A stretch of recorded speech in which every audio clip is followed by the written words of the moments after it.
Здравствуйте! В эфире информационный выпуск Амши-Укшара. Сегодня в программе. В преддверии 32-й годовщины Дня Победы в Очимчирском районе прошла благотворительная акция в поддержку семей пропавших без вести героев. 1 октября после глобальной реконструкции свои двери распахнет Центральный выставочный зал. Экспозиционные площадки уже ждут своих посетителей. 27 сентября в Сухуме пройдет забег. Участникам нужно будет преодолеть 10 километров. Принять участие в забеге может любой желающий.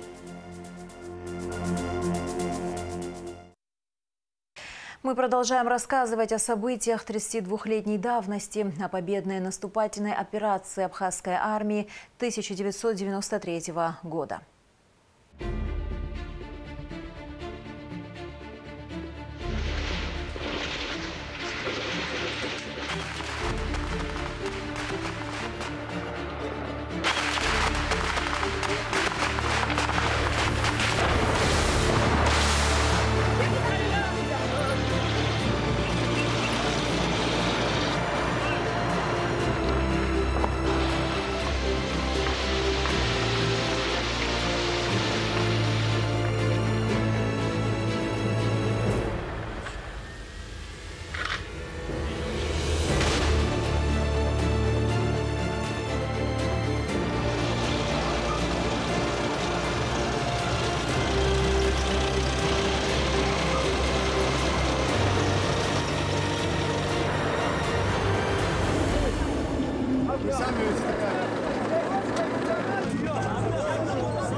Двадцать 23 сентября подразделения Абхазской армии на Западном фронте продолжили успешное наступление. Освобождены здания средней школы номер 16, бывшего Сухумского райкома партии, второй поликлиники, кондитерской фабрики, завода газовой аппаратуры, химзавода и Сухумской телефонной станции. Абхазские бойцы приостановились на Старопоселковом направлении на подступах к зданию строительного треста номер 6, а на Новорайонском направлении у ПТУ Малого рынка и семейного общежития. Освобождена Сухумская гора и фуникулер. В это время на Восточном фронте 6-тысячная группировка противника, усиленная многочисленной бронетехникой и артиллерией, пошла на прорыв со стороны Очимчиры по направлению к городу Сухум. Наиболее тяжелые бои проходили в районе сел Тамыша, Нуарку и Кындых. Но все же, благодаря стойкости наших бойцов, противник не смог прорвать оборону Абхазской армии. В преддверии 32-й годовщины Дня Победы в Очимчирском районе прошла благотворительная акция в поддержку семей пропавших без вести героев. В ходе мероприятия семьям из Очимчирского района было передано 370 тысяч рублей. Сообщество водителей трансфера Республики Абхазия уже 4-й год подряд организует подобные акции, оказывая важную поддержку ветеранам и семьям погибших. Подробности в материале наших коллег из Очимчира-Информ.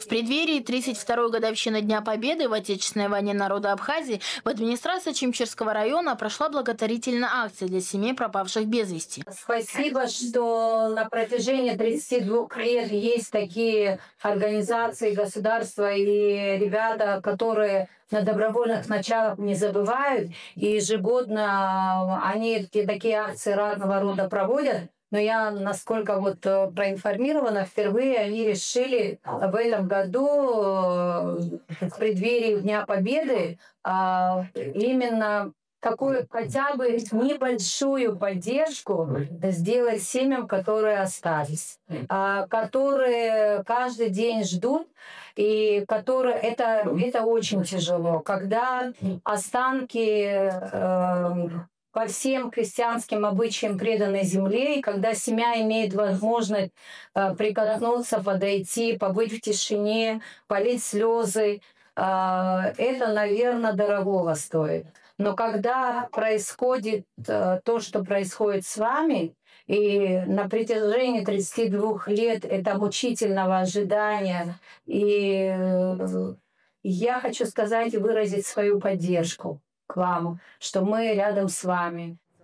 В Ачимчирском районе общая сумма собранных средств составила 370 тысяч рублей. Мероприятие организовано сообществом водителей трансфера Республики Абхазии совместно с республиканским движением «Матери Абхазии за мир и социальную справедливость» при поддержке Министерства туризма и отдела образования администрации Ачимчирского района. Хотим вас поздравить с наступающим праздником, пожелать вам крепкого здоровья и всего самого доброго.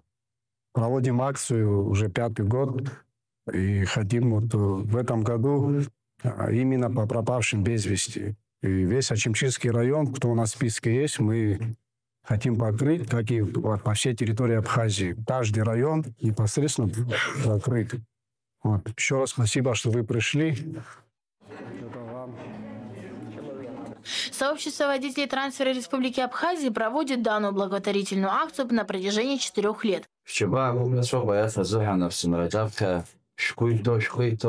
شراشود جیز درزم شرا حرا شاب خخخو چزنگی تو پاشا خود شرایشش تاچا یالزوس ورتروب زورا و بیخی هرویز تنشرام تنچه زازگز و آخر پرتزت و هیای را زارگت و بیش مشپاگش هیای مرم تحپل رم حو شراشوب زورا و بغیرافت زینرگلا نفسن را شاکم زاد تنشرام تنچه ایزار آژانسیان چه هایزار چزنگی تو عبیز هوا گلو شرش организация خالتالا توب حراس فرستخوب هر رایون همش بخین ز حال شل هرگه حقا حجو بخا شرشیبش هوا یعنی ان حد گلو هر حقویز هوا اتاچر بریز باق رزمو بریز تگل از شزمو ربوی مخور وزم ابسنرا شابم زار یا اشتو جبا یشبو اتسخر اریا اشتو بریزی زبانی شولا زوجت голода. Общая сумма, собранная с 2021 года, составила 4 миллиона 600 тысяч рублей. Жанна Микава, Денис Воуба, Гия Джопу, Ачимчира Информ.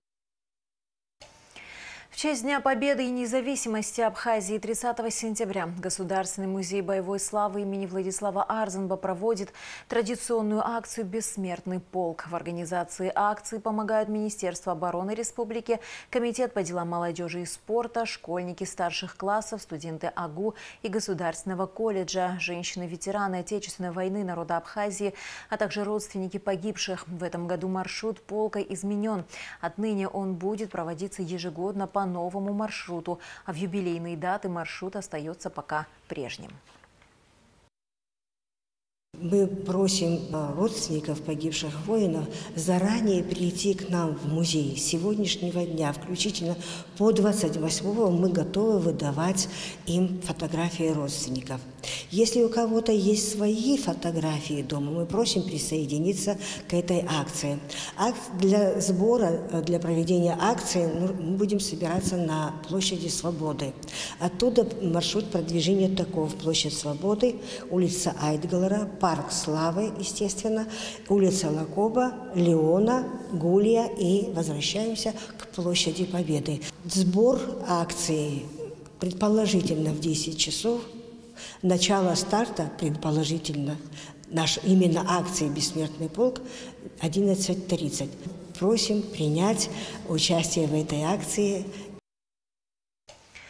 Коллективы СОИ Федерации независимых профсоюзов Абхазии выражают соболезнования родным и близким видного государственного и политического деятеля, ветерана национально-освободительного движения, кавалера ордена Ахицапша второй степени, лауреата государственной премии имени Гулия, профессора АГУ, заслуженного деятеля науки Республики Абхазия Станислава Лакоба в связи с его трагической гибелью. Его безвременный уход из жизни – большая потеря для всех. Светлая память о Станиславе Засимовиче Лакоба навсегда останется в сердцах его родных, многочисленных друзей и коллег, говорится в соболезновании. К другим новостям. Чрезвычайная ситуация объявлена в Галском районе. Как сообщил замглавы администрации Джамбул Кортава, временно приостановлена работа 2 городских школ и 3 детских садов. Для обеспечения населения водой организована подача питьевой воды водовозами. Значит, с 20 на 21 сентября проливные дожди прошли, смыло дорогу у нас, где главный водозабор, то, что питает город Гал и Гальский район питьевой водой. Вот, те, что трубы идут, мосты смыло, землю смыло, трубы как остались на весу, смыло, и 500-ку трубу оборвало. Параллельно шла 700-ка труба, оборвало тоже. Сейчас, на данный момент, в городе нету воды. И сегодня мы объявили чрезвычайную ситуацию. Мы, значит, школы закрыли городские 2 школы закрыли до 2 октября, до среды следующей недели. Детсады закрыли пока не на определенный срок. Пока ведутся работы, мы уже подготовили, вот на данный момент у нас уже 3 машины водовоза есть. Сегодня российская база тоже уже свою скважину они готовят, выводят за своей территории, за забор 1 кран, чтобы люди могли подходить и заправляться. И эти 3 машины будут у нас ездить по городу, где вот более многолюдно, где секционные дома, раздавать питьевую воду.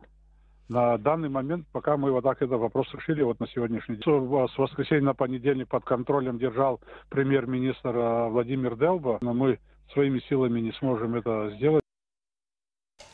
В Верховный суд поступило уголовное дело в отношении Адгура Харазия. Харазий Адгур Рафетович обвиняется в убийстве, совершенным общеопасным способом, покушении на убийство, совершенное общеопасным способом, а также незаконном приобретении, хранении, ношении огнестрельного оружия и боеприпасов к нему. Проект соглашения между правительством Абхазии и правительством Псковской области о сотрудничестве в торгово-экономической, научно-технической и социально-культурной сферах обсудили в режиме видеоконференц-связи премьер-министр Владимир Делба и губернатор Псковской области Михаил Ведерников. Также обсуждался план мероприятий на 2025-2027 годы по реализации проекта соглашения. Владимир Делба поблагодарил губернатора Псковской области за сотрудничество.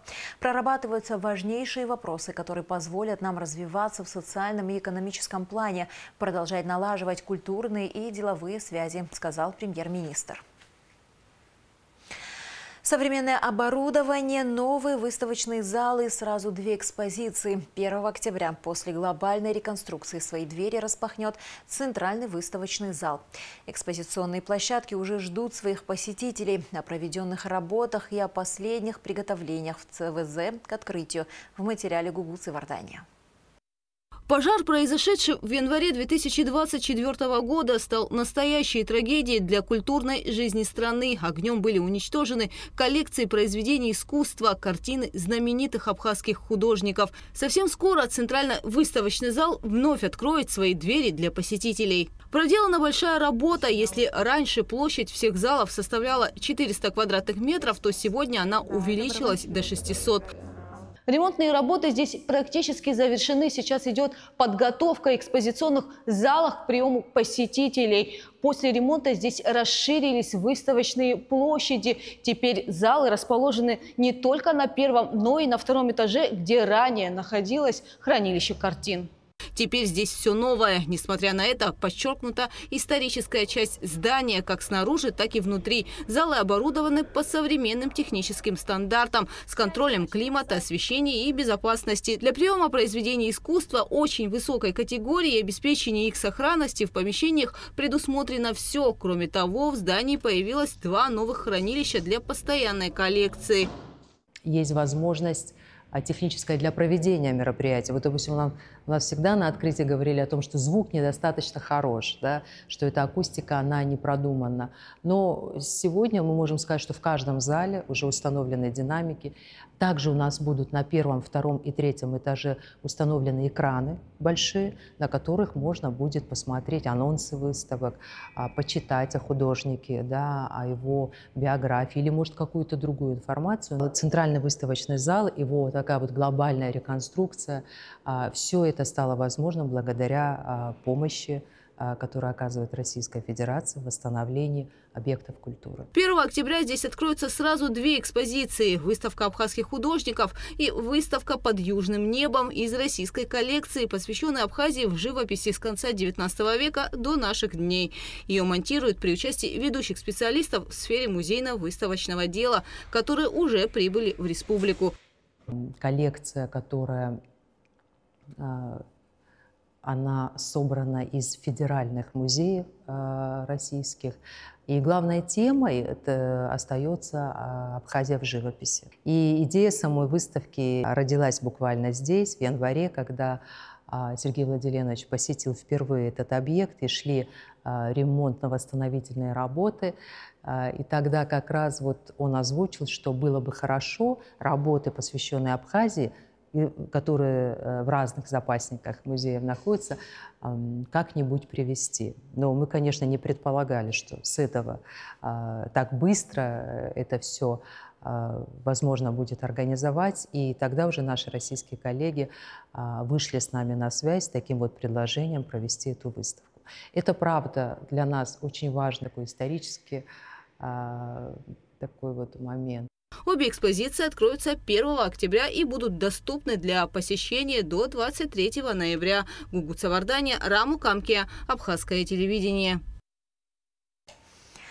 Абхазо-корейский культурный центр открылся в Сеуле. В торжественной церемонии открытия принял участие министр культуры Абхазии Даур Кови, депутаты Национальной ассамблеи Республики Корея, представители творческих кругов, предприниматели и местные СМИ, что подчеркнуло значимость события для укрепления культурных связей между двумя странами.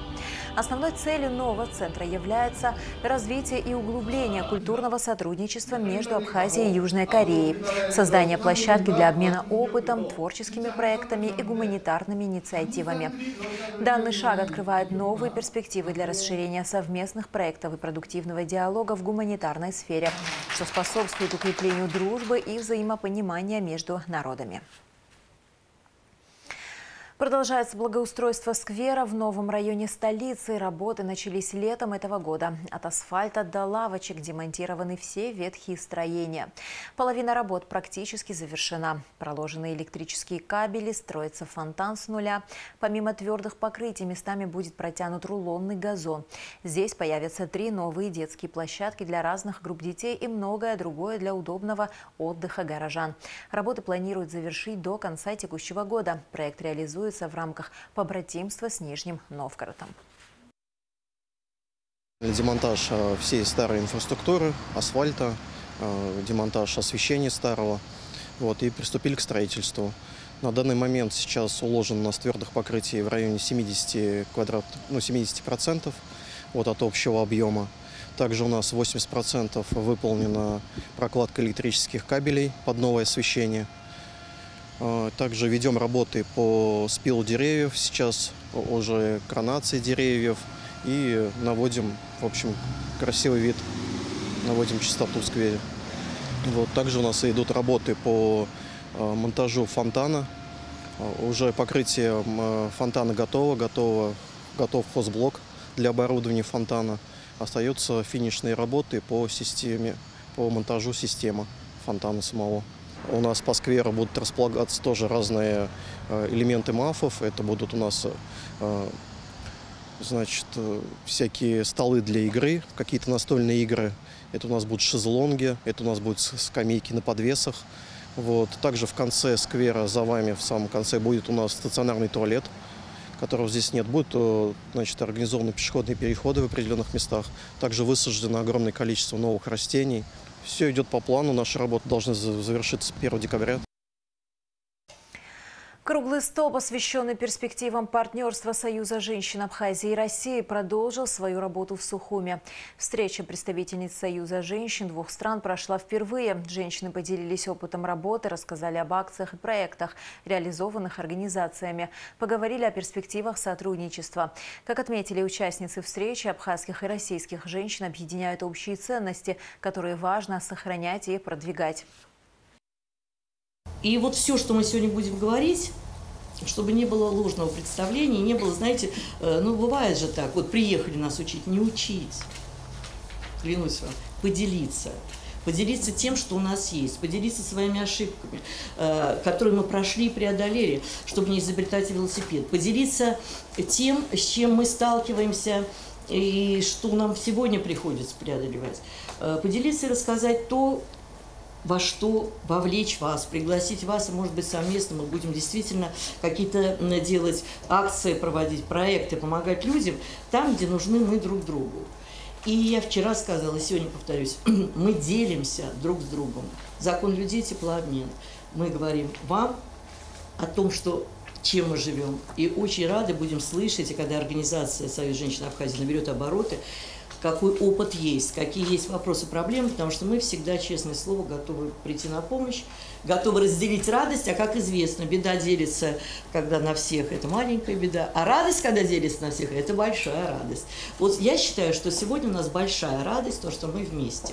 Собственно, мы и созданы, и мы работаем, и мы себя как организация ощущаем как... не побоюсь этого слова, без ложной скромности, как мощную поддержку государства в решении вопросов и проблем, которые существуют на местах. И отсюда наши акции. Они не придуманы откуда-то с потолка, они взяты вот от нашей жизни.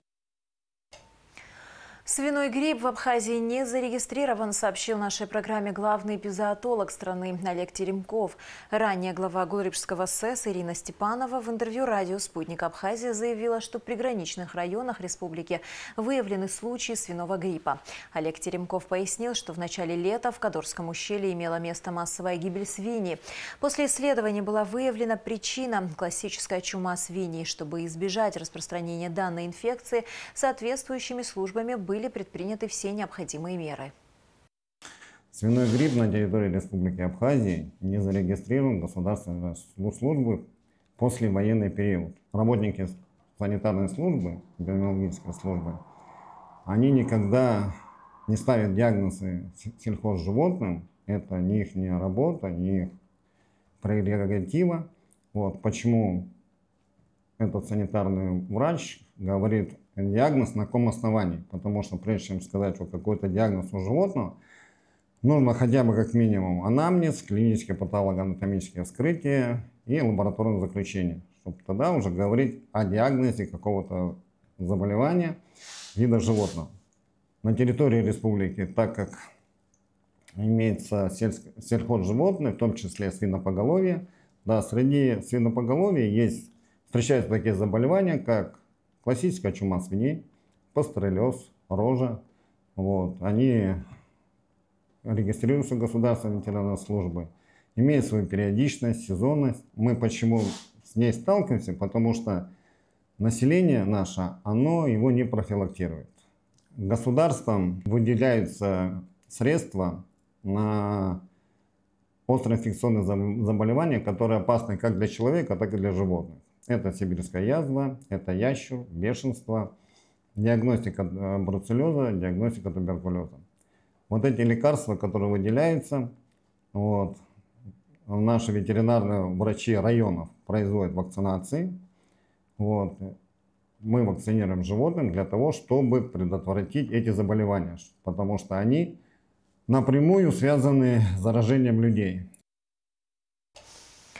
В Сухуме стартовала спартакиада школьников среди учащихся столичных школ. В общем числе в спартакиаде принимают участие 200 детей с 1 по 11 классы. В день открытия прошла эстафета. Первое место завоевали учащиеся 3-й столичной школы, 2-й, 4-й школы и 3-я у 5-й школы. Спартакиада проводится 24-й год подряд, а классическому соревнованию эстафете исполнилось 50 лет. Добрый день, уважаемые коллеги, родители, гости нашего мероприятия. Сегодня мы открываем 24-ю спартакиаду школьников города Сухум. Традиционно первые соревнования называются «Здравствуй, школа». По традиции в ней участвуют все ученики с 1 по 11 класс. Первый этап у нас бегут девочки 1 класса, затем мальчики и так далее. Все нечетные этапы бегут девочки, а четные мальчики. Финишируют девочки. Вот первый этап. Вы будете передавать эстафетные палочки друг другу. Понятно? Главное не потерять палочку и принести на финиш первыми. Та команда, которая первыми закончит эстафету, будет награждена кубками, медалями и грамотами. 27 сентября в Сухуме состоится масштабное культурно-спортивное мероприятие «Маршруты здоровья. Дорога Диаскуров». Забег организован при поддержке администрации президента и начнется с площади Свободы. Участникам нужно будет преодолеть 10 километров. Принять участие в забеге может любой желающий. Хочу пригласить всех на мероприятие, которое пройдет 27 сентября, в день освобождения города Сухум. Здесь, на площади Свободы, в 8 часов утра пройдет регистрация медобследования, в 9 будет дан старт мероприятию, в 11 часов будет ярмарка организована на станции ГУМа, а также мастер-классы для детей и взрослых. Считаем, что данное мероприятие, правда, очень интересное, потому что оно, во-первых, не проводилось ранее еще, во-вторых, оно действительно совмещает и культуру, и спорт, и интеллектуальную составляющую, то есть это не просто физическая активность, это еще и элементы интеллектуальных задач здесь представлены в каждой точке маршрута, а маршрут у нас довольно серьезный, это приблизительно 10 километров. Пройти его непросто, но будет, я думаю, интересно. Прохождение маршрута должно происходить исключительно по тротуарам. Оцениваться будет креативность выполнения заданий, быстрота выполнения заданий и командный дух. Здесь мы надеемся, что команды будут веселые, собранные и нацеленные на результат. Это возможность не только проверить там свои силы, но и весело провести время. По инициативе команды Абхазии при поддержке президента 26 сентября в Абхазии пройдет республиканский субботник. Организацию и проведение субботника в Сухуме обсудили в столичной мэрии. Распоряжением Тимура Агарба создан городской штаб по организации работы и проведению акции. Начальникам муниципальных учреждений администрации города поручено привлечь население к участию в акции, а также рекомендовать владельцам частной собственности провести санитарную уборку закрепленных территорий. Департаменту экономики и транспорта поручено рекомендовать руководителям предприятий, организаций, учреждений всех форм собственности, индивидуальным предпринимателям организовать и провести работы по уборке и благоустройству на закрепленных территориях. Департамент ЖКХ выступит ответственными за организацию и обеспечение участникам акций мешками для сбора мусора, инвентарем, перчатками, транспортом для вывоза и размещения ТБО на полигоне.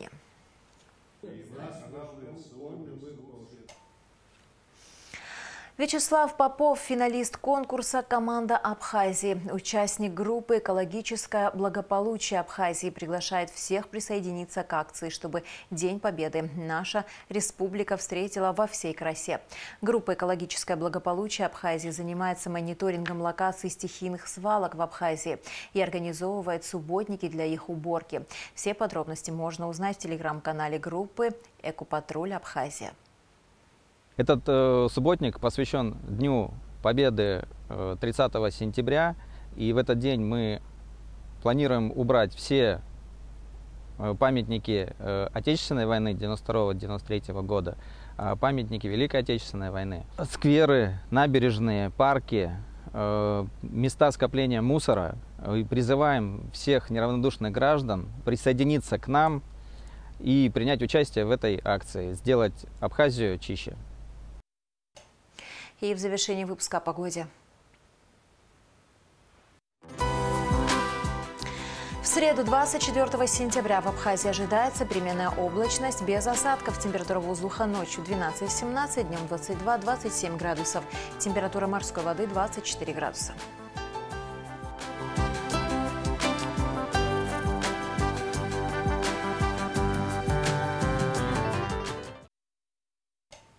На этом наш выпуск завершен. До скорых встреч в эфире.